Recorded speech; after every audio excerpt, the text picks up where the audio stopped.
Stellaria media, la stellaire intermédiaire, se rencontre un peu partout en France métropolitaine, aussi bien en ville qu'à la campagne. On la voit dans les haies, les friches et aussi dans les cultures, où sa présence peut causer des pertes de rendement en raison de la compétition avec les plantes cultivées.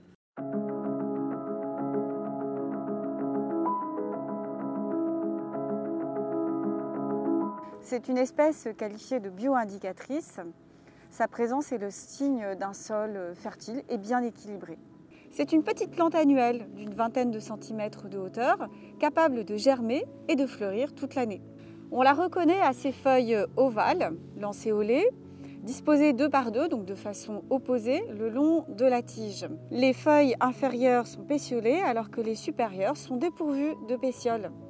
La tige, à section carrée, est munie d'une ligne de poils dont la disposition alterne d'un nœud à l'autre. Ces minuscules fleurs blanches ont une forme d'étoile, d'où le nom latin stellaria qui vient de stella, étoile. Les 5 pétales sont profondément échancrés et on a ainsi l'impression qu'il y a 10 pétales, mais en réalité il s'agit bien de 5 pétales. En été, les fleurs s'ouvrent et sont visitées par des insectes qui viennent se nourrir du nectar sucré produit au fond de la corolle, alors qu'en hiver, les fleurs restent fermées et se fécondent elles-mêmes. Le fruit qui se forme après la fécondation, une capsule, est porté par un pédoncule qui s'allonge petit à petit et retombe, donnant cet aspect caractéristique à la plante. À maturité, le fruit s'ouvre pour libérer des graines qui tombent au sol sous l'effet de la gravité. Ces petites graines sont très appréciées des oiseaux, d'où l'autre nom commun donné à cette plante, le mouron des oiseaux.